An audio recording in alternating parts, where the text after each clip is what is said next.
ओम शांति। कौन बनेगा पद्मा पदमपति? सब बनेंगे पद्मा पदमपति। अर्थात हमारे इतने पदम कर्म हो जाएं, पवित्र कर्म हो जाएं, अकर्म हो जाएं, जो हम सतयुगी स्वर्ग की दुनिया में जाने के लायक बने और वहां पर उच्च पद प्राप्त कर सके। उसके लिए परमात्मा की जो डायरेक्शंस हैं, उनकी एक एक बात को, एक एक बारीकी को अच्छी तरह हमारी बुद्धि में स्पष्टीकरण होगा तो सहज रीति से गलती होने का चांस नहीं रहेगा और आसानी से हम सफलतापूर्वक अकर्म का खाता बना सकेंगे। संस्कार आत्मा में है या शरीर में है? सभी बता सकते हैं। आत्मा में। पुरुष, अगला ध्यान से देखिए, पुरुषत्व और स्त्रीत्व का वास्तविक आधार क्या है?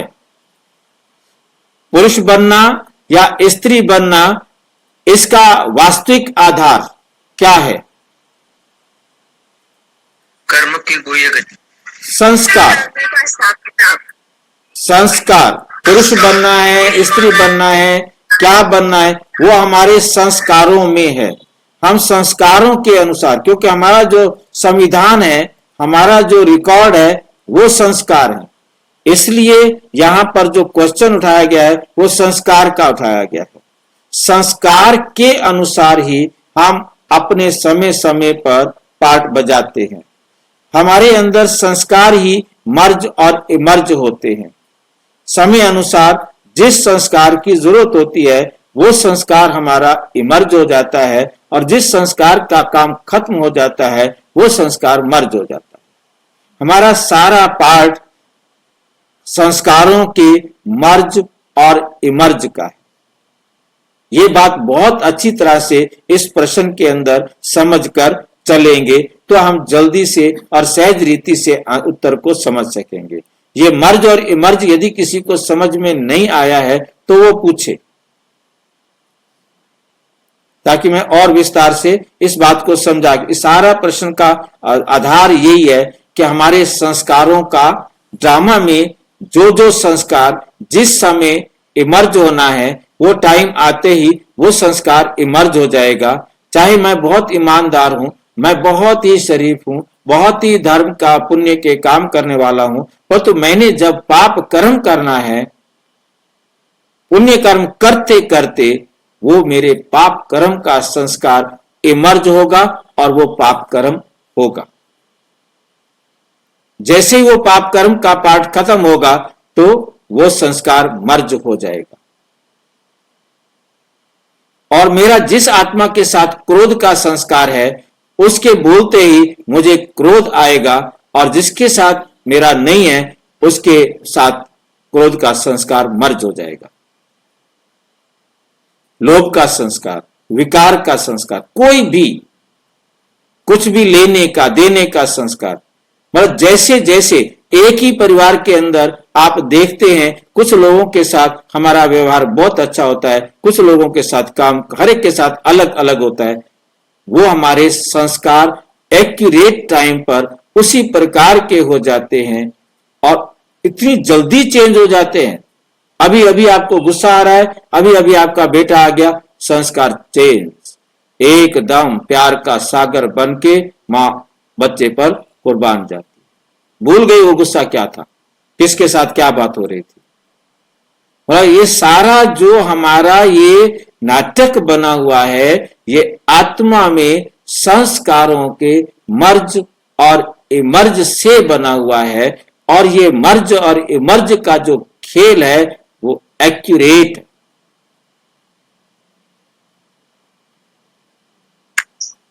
ओम शांति भाई जी। ओम शांति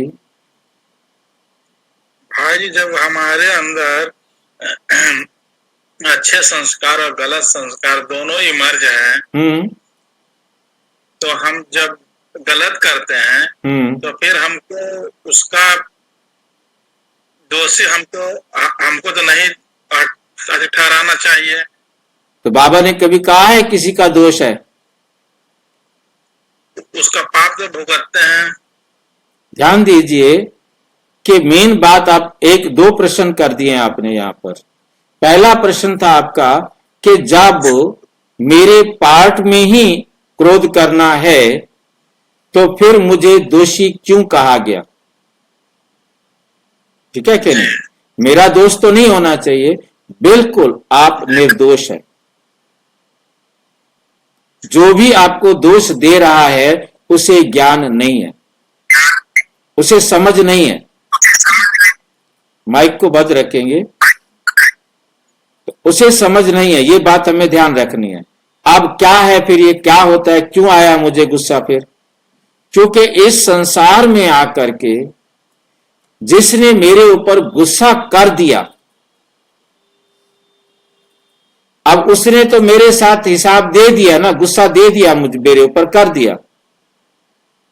अब मुझे वो रिटर्न भी तो करना है ना।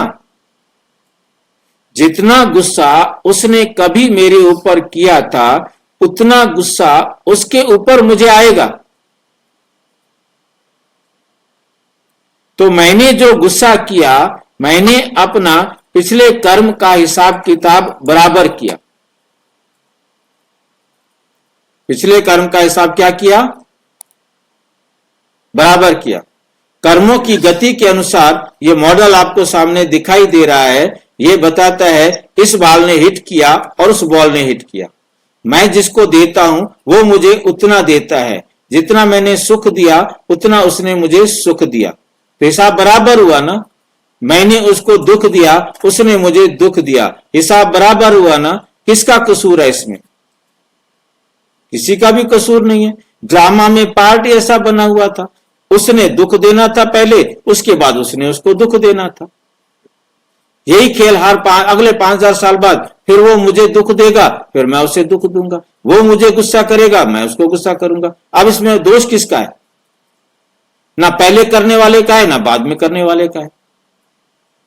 इसको समझने के लिए और अच्छी तरह से समझने के लिए हम इसको दूसरा जो उसका नियम है वो ये है, वो याद रखना है नियम, कि हम हर एक्ट कर रहे हैं, जो भी एक्ट कर रहे हैं वो पिछला बराबर कर रहे हैं, अगला बना रहे हैं। फिर से इन बॉल को देखेंगे, इस बॉल ने हिट किया, इस बॉल ने हिट किया, इस बॉल ने हिट किया, इस बॉल ने हिट किया। अब इस बॉल ने हिट क्यों किया? कि उसने पहले हिट किया था तो उसका हिसाब बराबर किया था। पर तो हिट करने के बाद उसने उसको कहा अच्छा अब मैंने तेरे को हिट किया है, तू मेरे को आके हिट करना।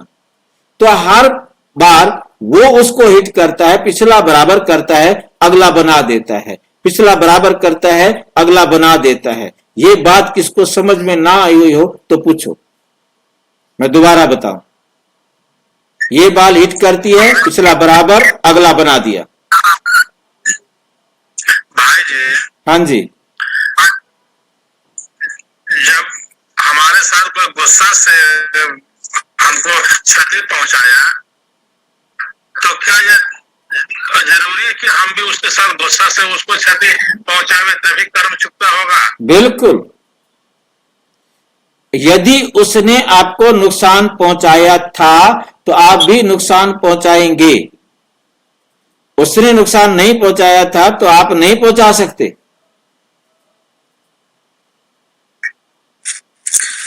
जी लेकिन इसमें इनका प्रश्न यही है ना कि फिर ये क्यों कहा जाता है कि सामने वाला अगर आप पे क्रोध कर रहा है, गुस्सा कर रहा है, तो आपको ब्लैक बॉल नहीं भेजनी है, मतलब आपको उनको इस तरह से रिएक्ट नहीं करना है, ये भी तो बताया जाता है ना भाई जी। ध्यान से समझो इस बात को, बहुत अच्छी बात है आपने पूछा है, क्योंकि इसको सही तरीके से समझ में आ जाए तो फिर दुविधा नहीं रहती है। बात असली क्या है कि आपने सुना होगा कि मूर्ख मित्र से ज्ञानी दुश्मन अच्छा है। मूर्ख मित्र से ज्ञानी दुश्मन अच्छा है। जी जी। मूर्ख मित्र तो नुकसान ही पहुंचाएगा, ज्ञानी, ये तो कहानी आपने सुनी हुई है कि उसके हाथ में तलवार थी, उसने तलवार से गर्दन ही काट दी मक्खी को उड़ाने के चक्कर में।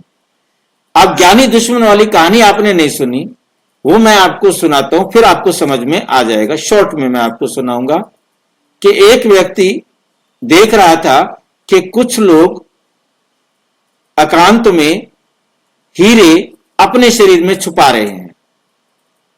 जी वो समझ गया कि इन्होंने जंगल के रास्ते से जाना है और कोई हमारे से हीरे ना छीन ले, इसलिए वो हीरे अपने शरीर में छुपा रहे हैं। अब उसने प्लानिंग बना ली कि मैं इनके साथ चला जाता हूं, रास्ते में मैं इनको जहर दे दूंगा खाने में और ये मर जाएंगे और सारे हीरे निकाल करके मैं वापस आ जाऊंगा। जी अब उसने उनके पास जाकर के गया, बोला मुझे वहां जाना है, जंगल के पार, अकेला हूं, कोई साथी मिल जाए तो अच्छा हो।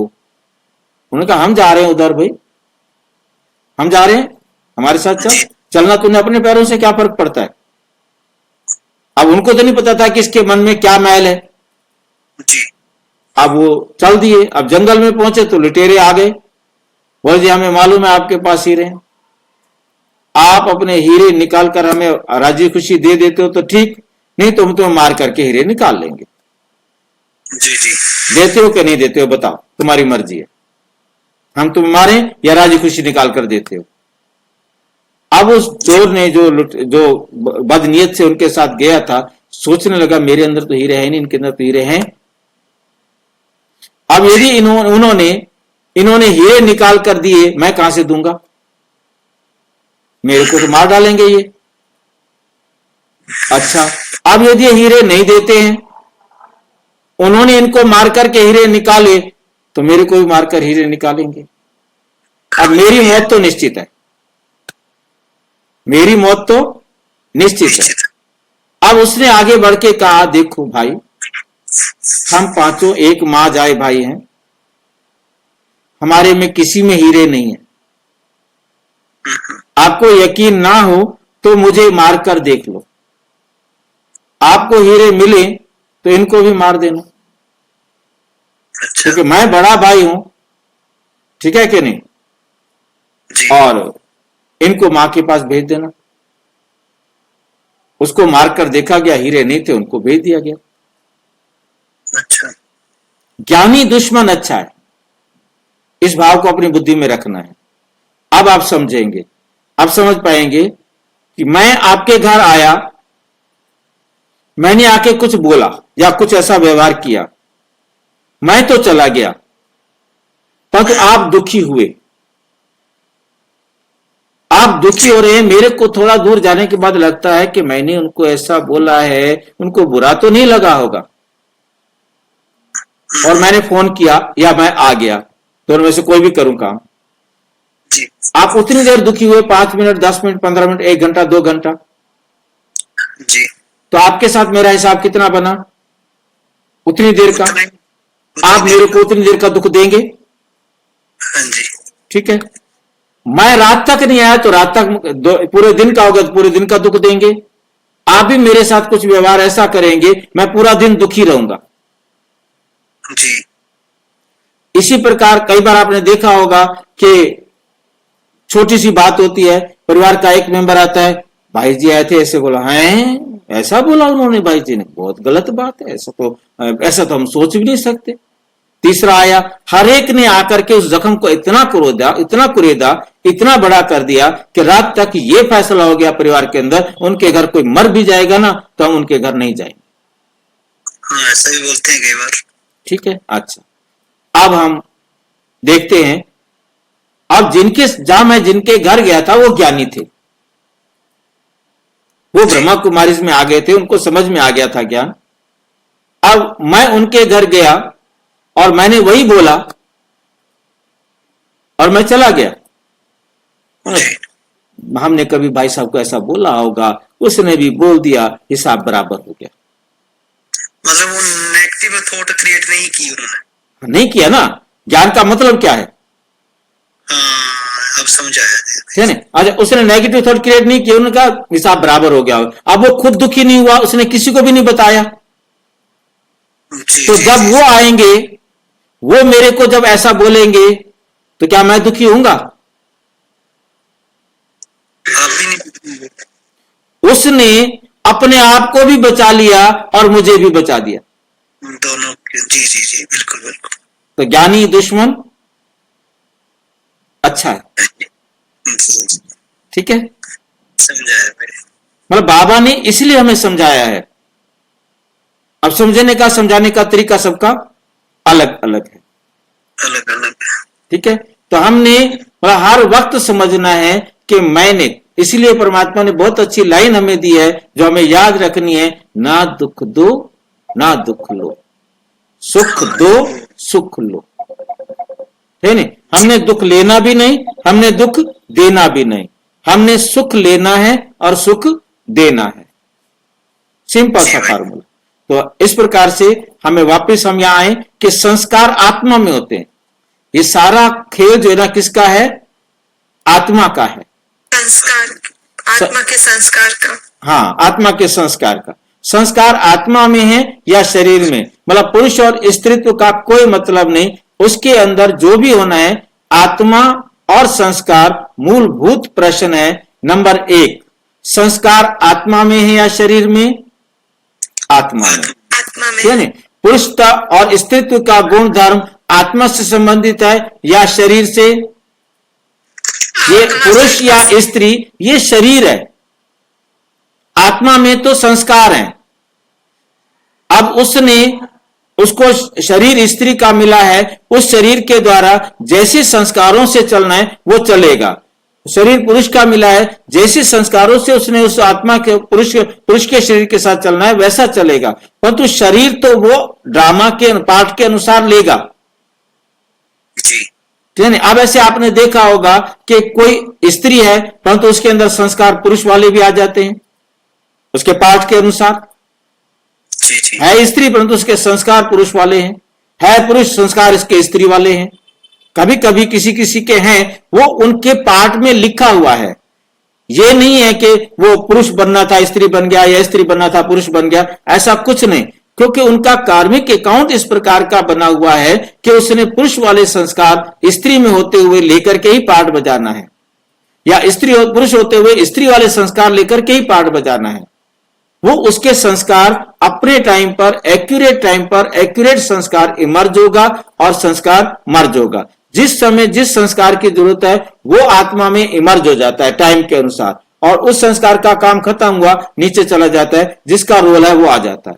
अब क्रोध करना है, प्यार करना है, अब शांति करनी है, अब सुख देना है, अब ये करना है, अब ये कर, जो करना है वो ऑटोमेटिक एक्यूरेट क्या होता रहता है? मर्ज इमर्ज होता रहता है। क्या आत्मा के स्तर पर लिंग परिवर्तन संभव है? नो, आत्मा का कोई मतलब नहीं है इसमें।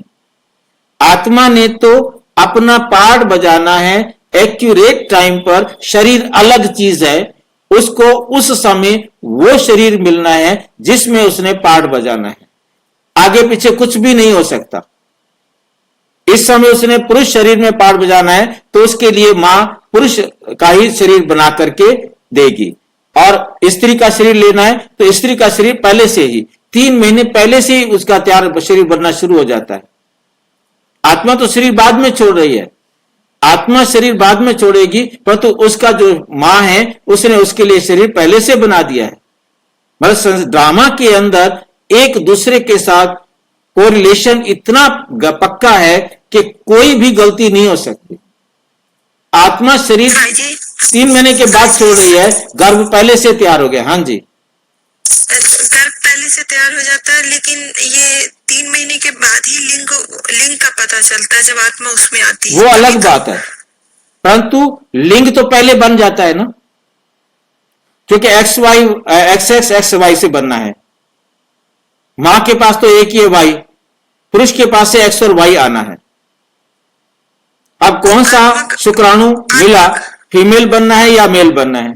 XY मिलेगा तो मेल हो जाएगा, YY मिल गया तो फीमेल हो जाएगा। नहीं तो आत्मा के आने के बाद बनता है या नहीं भाई नहीं, यही बात मैं आपको बता रहा हूं कि मदर के पास केवल और केवल एक ही Y होता है, उसके पास X नहीं है। और पिता के पास जो शुक्राणु आते हैं वो X और Y आते हैं। अब यदि X मिल गया Y के साथ तो मेल बच्चा पैदा होगा, यदि Y मिल गया तो फीमेल बच्चा पैदा, वो तो मिलने से ही हो गया ना। 3 महीने पहले उसके लिए मां ने, प्रकृति ने या संसार में ड्रामा ने उसके लिए पहले ही वो लिंग बना के भेजा, शरीर बना के भेजा। आत्मा तो 3 महीने के बाद आ रही है ना। हाँ जी। जो मिलना था वो तो 3 महीने पहले मिल गया ना। अच्छा जी।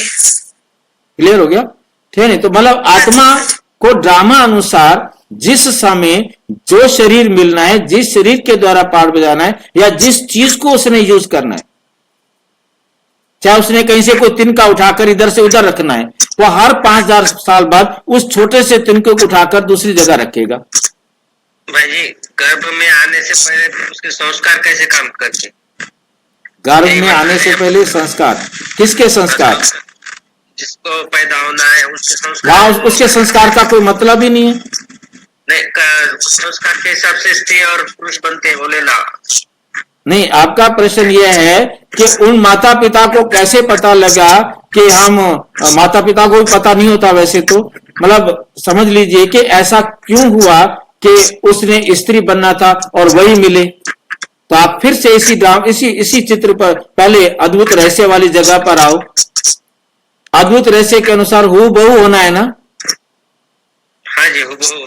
इसलिए पहले दिखाया, क्योंकि कंसेप्ट को क्लियर करना है हमें बुद्धि के अंदर कि हूबहू जो भी शुक्राणु जिस अंडाणु से मिलना था उसी से मिलेगा। ये नहीं कि वहां पर जो पुरुष है मतलब लाखों शुक्राणु छोड़ता है एक टाइम में, और उसमें से एक ही जाकर के उसके साथ जुड़ता, बाकी सारे वेस्ट जाते हैं ना। अगले चक्र में ऐसा नहीं हो सकता चलो इस बार दूसरा शुक्राणु मिल जाए, नहीं, वही शुक्राणु, लाखों शुक्राणु में से वही शुक्राणु ही हर कल्प उसी अंडाणु से मिलेगा, दूसरा नहीं। मां के पास तो एक ही अंडा है।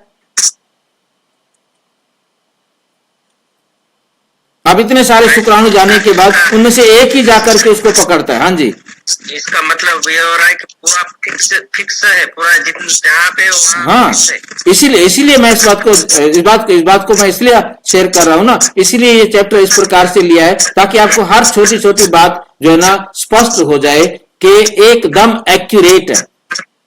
नहीं, आपने इसलिए बताया था ना पहले के पहले पुरुष का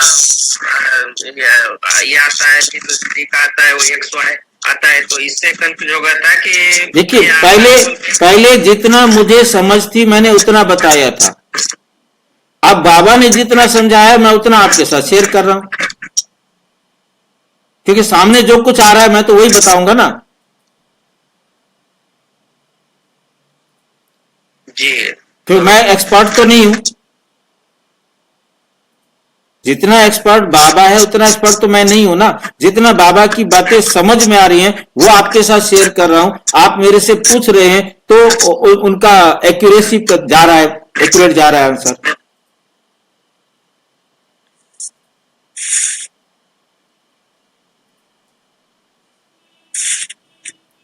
ठीक है, भी पहले से रिकॉर्ड है, पहले से।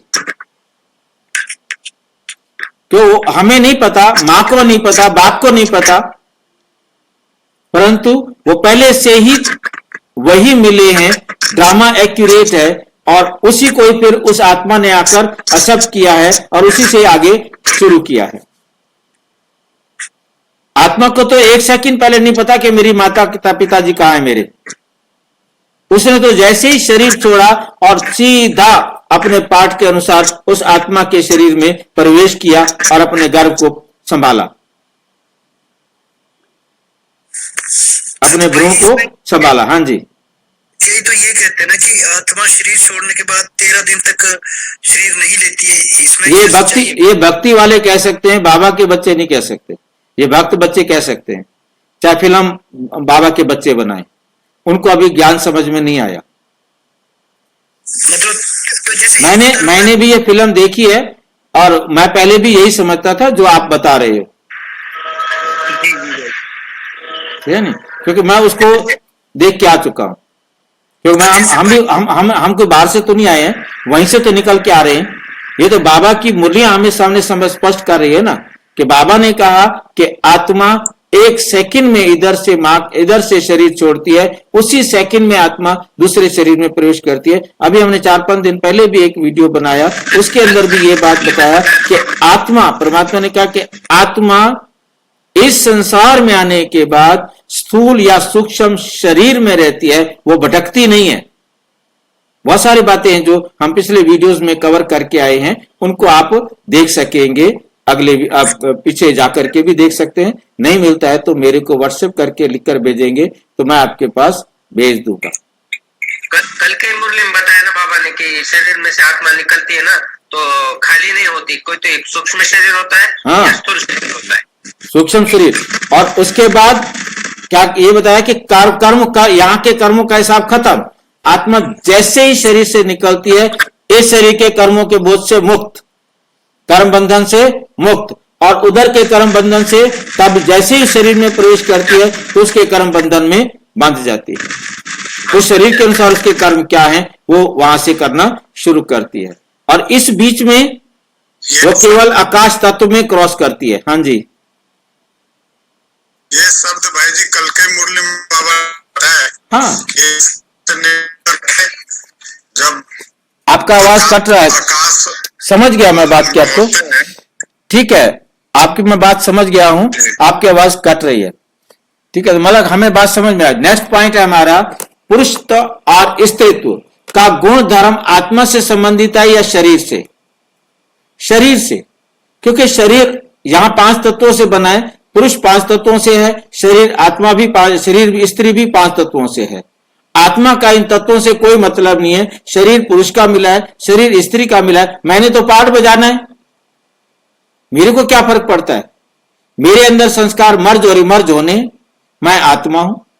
शरीर में कोई संस्कार नहीं होते, संस्कार में कोई मर्ज का मतलब नहीं है। ये तो एक मिट्टी का पुतला है।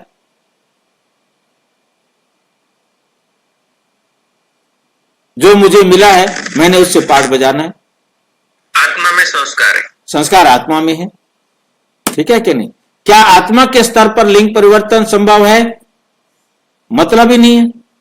आत्मा का काम है अपने संस्कारों से चलाना। जैसी गाड़ी मिलेगी, कहने ट्रक मिल जाएगा तो उसको चलाएगी, कार मिलेगी तो उसको चलाएगी, स्कूटर मिलेगी तो उसको चलाएगी। उसको पता है कि मेरे पार्ट अनुसार मेरे को जिस समय मैंने जो चलाना है वो मुझे मिलेगा। मुझे साइकिल चलानी तो साइकिल चलाऊंगा, साइकिल मिल जाएगी। मुझे कार चलानी तो कार मिल जाएगी। जो मेरा पार्ट है, जो मेरा रोल है, वो मुझे मिलेगा। जिस चीज को मैंने यूज करना है, चाहे वो मेरी हैसियत है या नहीं है, वो मेरे पास आएगी।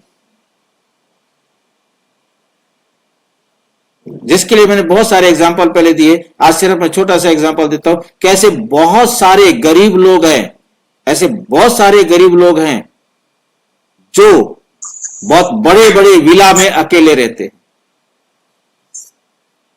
विला किसी और का है, रहते वो हैं। उसके मालिक कभी 6 महीने में, साल में आते हैं, 5 दिन 10 दिन महीना रुके और उसके बाद चले जाते हैं। कौन है विला का मालिक? कौन यूज कर रहा है उसको?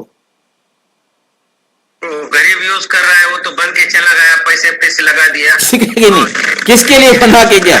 उसको खर्चा भी देता है, उसके लिए पैसे भी देता है, खाने पीने के लिए, वहां रहने के लिए। क्या है ये? ट्रस्टी बन के संभाल रहा है। ट्रस्टी बन के संभाल रहा है, कितनी बढ़िया बात है ना। हमें बहुत अच्छी तरह से समझना है, जिस चीज को जिसने यूज करना है वो उसको मिलेगी। कैसे मिलेगी ये हमें सोचने की जरूरत नहीं है, और नहीं यूज करना है तो नहीं मिलेगी। मिलेगी क्यों? उसको मिलनी ही वो चीज है जिस चीज को उसने यूज करना है। नंबर 2, आत्मा और संस्कार अनादि अविनाशी सिद्धांत है। ये संस्कार जो है ना, अनादि और अविनाशी हैं, ये कभी चेंज नहीं होते। संस्कार आत्मा में होते हैं और आत्मा अनादि और अविनाशी है, और उसके संस्कार भी अनादि और अविनाशी है। आत्मा के मूल संस्कार भी अनादि अविनाशी होते हैं। पुरुष और स्त्री के संस्कारों में मूलभूत अंतर है जो परिवर्तन को अत्यंत कठिन बनाता है। इसका कोई कठिन वाली बात नहीं है। ड्रामा इजी है यदि समझ में आ गया है, ड्रामा कठिन है यदि वो समझ में नहीं आया है। कोई भी बात मेरे को समझ में नहीं आई है तो वो मेरे लिए कठिन लगेगी। जो बात मुझे समझ में आ गई है वो मेरे लिए सहज हो जाती है। आत्मा में संस्कार हैं, उसे शरीर पुरुष का मिले, शरीर चाहे स्त्री का मिले, उसे कोई फर्क नहीं पड़ता। उसने अपने पाठ के अनुसार स्त्री के शरीर को चलाना है तो आके स्त्री के शरीर को चलाएगा, उसी प्रकार से चलाएगा जैसे कल पहले चलाया था। पुरुष के शरीर को चलाना है तो पुरुष के शरीर को आके चलाएगा जैसे कल पहले चलाया था। अब बाबा ने हमें क्या बताया है, बाबा का लिंग और संस्कार के पर दृष्टिकोण क्या है वो हम देखेंगे। बाबा के अनुसार आत्मा ही शरीर का आधार लेकर सभी क्रियाएं करती है। नंबर 2, आत्मा के अच्छे व बुरे संस्कार उसके अगले जन्म का निर्धारण करते हैं। नंबर आगे आ जाता है बाबा के विचार क्या है। हम बाबा के अपशब्दों को देखेंगे। आत्मा ही तन का आधार लेकर सब कुछ करती है। नेक्स्ट, संस्कार आत्मा में है ना कि शरीर में, ये बाबा के शब्द है। नंबर 4, पुनर्जन्म और लिंग परिवर्तन का परिप्रेक्ष्य। यज्ञ में आत्माओं के पुनर्जन्म के उदाहरण, पर जो पुनर्जन्म के हमें उदाहरण मिले हैं, कुछ जो मिले हैं वो मैं आपके सामने दिखा रहा हूं कि पुनर्जन्म के केस किसके बारे में मिले हैं। बहनों का पुरुष रूप में जन्म लेने का उल्लेख, कि बहनों ने पुरुष रूप के रूप में जन्म लिया है, जैसे दादी प्रकाश मणि पुरुष के रूप में जन्म लेती है। भाइयों का स्त्री रूप में जन्म लेने का अभाव, मतलब भाई जो ना कहते हैं हम तो स्त्री नहीं बनेंगे। अब भाई ना बनना चाहें ये किसी प्रकार का कोई भी ऐसा नहीं है, जिसका पार्ट है वो बनेगा, ठीक है नहीं। विश्व किशोर भाव और दीदी के पुनर्जन्म की चर्चा।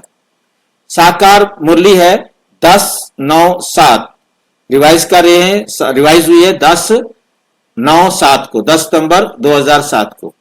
साक्षात्कार में प्रिंस को देखते हैं तो समझते हैं हमको ये बहन बनना है। बहनें जाती है ना, साक्षात्कार करने जाती थी, तो वहां पर प्रिंस को देखती हैं और वो समझती हैं कि हम तो प्रिंस बनेंगे, खुश हो जाती हैं, खुशी हो जाती है। बहुत करके प्रिंस का ही साक्षात्कार होता है। अगर विचार किया जाए तो मुकुटधारी तो सब बनते हैं, मेल फीमेल में फर्क नहीं रह सकता है। कैसे? वंडरफुल खेल बना हुआ है। आत्मा में अविनाशी पार्ट है जो कभी बदल नहीं सकता। वहां पर चाहे कोई मेल बने चाहे फीमेल बने, सबको ताज लगे हुए है ना। वहां ये इस प्रकार का कोई भेद भी नहीं रहता कि ये स्त्री है या पुरुष है। ये तो यहां पर है अब पतित दुनिया के अंदर कि पुरुष प्रधान समाज ने स्त्री के ऊपर जुल्म किए, जिसके कारण ऐसा हुआ। बाकी वहां तो सतयुग है, वहां कोई भी किसी प्रकार का स्त्री और पुरुष में कोई भेद या फर्क नहीं रहता। साकार बाबा 21 जनवरी 2008 को बाबा कहते रिवाइज हो रही है। आत्मा ही तन का आधार लेकर सब कुछ करती है। संस्कार सब आत्मा में होते हैं। आत्मा ही अच्छे बुरे संस्कारों अनुसार जन्म लेती है। अच्छे संस्कार है, बुरे संस्कार है, वो आत्मा में है। इन सब बातों को अच्छी रीति समझना है। यज्ञ में जो आत्माएं शरीर छोड़कर गई हैं, उनमें अनेक आत्माओं के विषय में यह चर्चा होती है कि उसने अमुक व्यक्ति के घर में जन्म लिया। इस संदर्भ में यह विचारणीय है, ये एक है कि जब कोई बहन शरीर छोड़कर जाती है तो उसके विषय में कहा जाता है कि वो फलाना बच्चा मेल बना है। जैसे दादी प्रकाश मणि क्या बनी है? मेल बनी है। परंतु कभी किसी भाई के संबंध में यह नहीं कहा गया कि उसने अमुक व्यक्ति के घर जाकर बच्ची के रूप में जन्म लिया है। दीदी और विश्व किशोर भाव के विषय में भी इस संदर्भ में चर्चा होती है, परंतु उसमें लिंग परिवर्तन की बात नहीं होती। विश्व किशोर भाव के विषय में पहले श्री कृष्ण के बाप और बाद में श्री नारायण का बच्चा बनने की ही चर्चा है। बाबा ने भी कहा है कि उनको नशा था कि मैं प्रथम नारायण का प्रिंस बनूंगा। ये मुरली के शब्द है कि शिव बाबा कहते हैं विश्व किशोर भाव को नशा रहता था कि मैं प्रथम नारायण का प्रिंस बनूंगा। तो पहले अभी वो क्या बनेंगे? विश्व किशोर कृष्ण के पिता बनेंगे और वहां जाकर के क्या बनेंगे? प्रिंस बनेंगे। तो हर बार वो पुरुष ही बनेंगे। अब यहां से जाने के बाद पुरुष बने, वहां जाकर के भी पुरुष बने। तो उसके अंदर बाबा ने हमें समझाया है कि 2-3 जन्म तक लगातार कोई मेल फीमेल रह सकता है, उसके बाद परिवर्तन होता है। तो अब इसमें सबके बारे में तो बताया नहीं है, किसी किसी के बारे में बताया है। अव्यक्त मूल्य है 2 फरवरी 1969 की,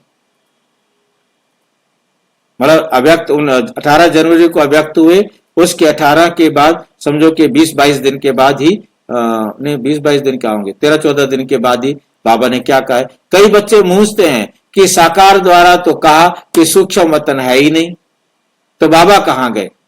मुरली में हम चर्चा करते हैं ना, सूक्ष्म वतन नहीं है, ये 69 की मुरली है, उसमें बाबा हमें क्या कह रहे हैं, बाबा ने कहा है कि सूक्ष्म वतन तो है ही नहीं। कई बच्चे पूछते हैं कि साकार द्वारा कहा, साकार बाबा ने कहा है कि सूक्ष्म वतन तो है ही नहीं, तो बाबा कहां गए, कहां से मिलने आते हैं।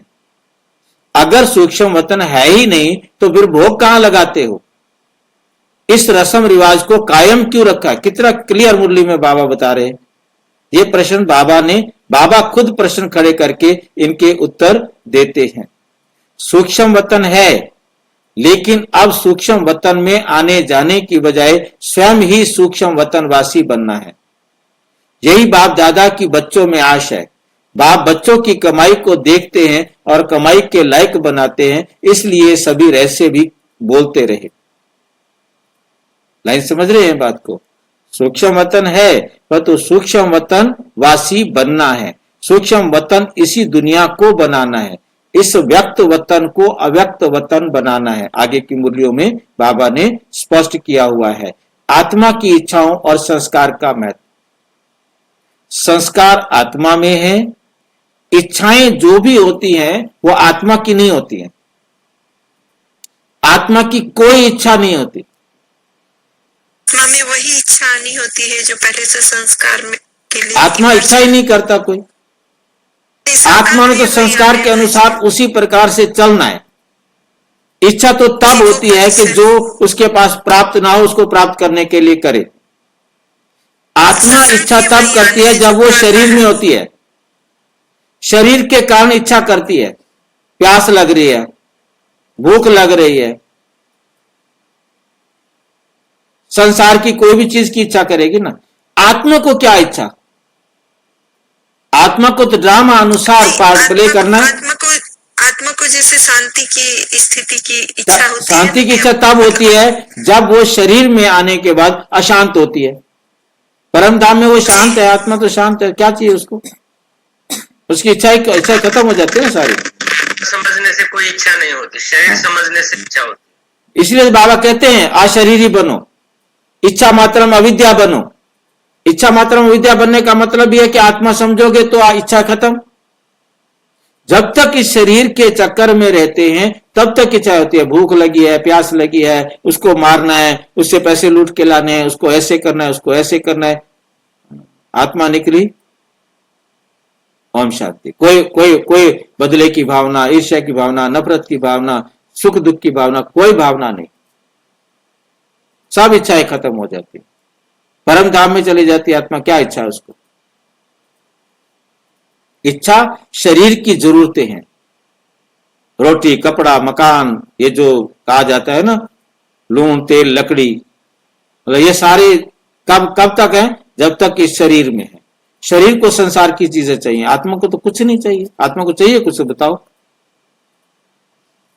नहीं, आत्मा को जो चाहिए सिर्फ एक ही दुकान से मिलता है, वो पैसे भी नहीं लेता है, फ्री में देता है। अब लेने वाला जितना ले ले, मना करता है कभी?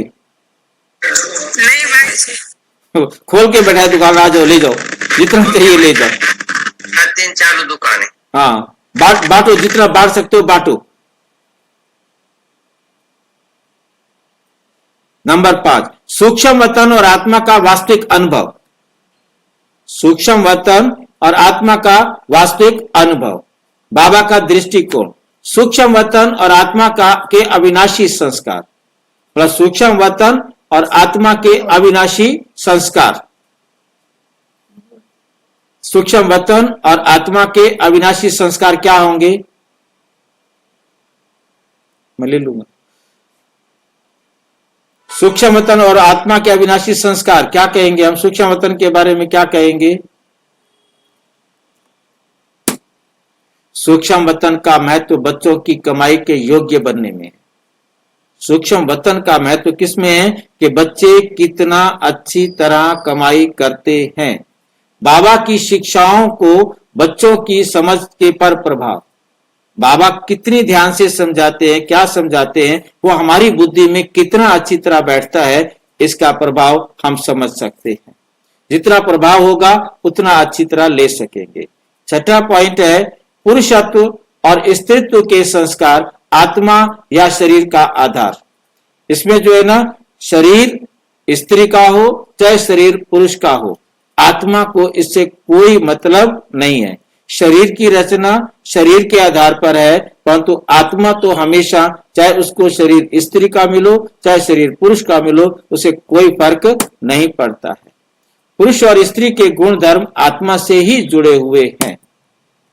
नेक्स्ट है सृष्टि के संतुलन के लिए आत्मा के मूल संस्कार में परिवर्तन अति दुर्लभ है। सृष्टि के संतुलन के लिए, इस संसार का बैलेंस बनाने के लिए आत्मा के मूल संस्कारों में परिवर्तन अति दुर्लभ है। हम आत्मा में कोई परिवर्तन नहीं कर सकते। कोई सोचे कि मैं सृष्टि का संतुलन करूं, तो उसके लिए बाबा के शब्द हमें याद रखने पड़ेंगे। बाबा कहते बच्चे ये फैमिली मिनिस्टर को जाके बता दो, ये सारा संसार मेरी फैमिली है, इस फैमिली की प्लानिंग करने के लिए तुम अपना दिमाग क्यों खराब कर रहे हो? मैं अपनी फैमिली प्लानिंग कर लूंगा। मैं जितनी बढ़िया फैमिली प्लानिंग कर सकता हूं तुम नहीं कर सकते। उनको समझाओ। तो इस प्रकार से हमें बहुत अच्छी तरह, ये जो विचार आ रहे हैं ये दुनिया वाले लोगों के विचार हैं कि सृष्टि का बैलेंस कैसे होगा। तो बैलेंस तो बना बनाया है, ड्रामा में चेंज हो नहीं सकता। ड्रामा में कोई भी अनबैलेंस चीज होती नहीं है जिसका संतुलन बिगड़ जाए। होनी होकर रहे अनहोनी ना होए, चिंता ताकि कीजिए जे अनहोनी हो। अनहोनी कभी होती ही नहीं है। क्या ये परिवर्तन सृष्टि के नियम के विरुद्ध है? बिल्कुल नहीं। ड्रामा में जो भी चेंज आ रहा है वो एक्यूरेट आ रहा है, उसमें कोई गलती हो नहीं सकती। लास्ट में निष्कर्ष है कि संस्कार आत्मा में है और वो अनादि और अविनाशी है। उनको कोई दुनिया की ताकत, आत्मा या परमात्मा कोई भी बदल नहीं सकता। पुरुषत्व स्त्रीत्व के संस्कार आत्मा के स्तर पर स्थिर प्रतीत होते हैं। आत्मा के स्तर पर कोई भी इसमें दिक्कत या परिवर्तन नहीं होता है। बाबा की शिक्षाएं इस विषय पर गहन चिंतन और विश्लेषण की प्रेरणा देते हैं कि हम इस पर बैठकर अच्छी तरह चिंतन करें, मनन करें और अच्छी तरह समझने का प्रयास करें, जो हमने आज किया। अच्छा, ओम शांति। और विस्तार से जानने के लिए प्रजापिता ब्रह्मा कुमारी ईश्वरीय विश्वविद्यालय के किसी भी सेवा केंद्र पर संपर्क करें। और यदि कोई प्रश्न है तो 9213106986 पर केवल टेलीग्राम करें। 9650692270 पर केवल व्हाट्सएप करें, फोन नहीं। ओम शांति।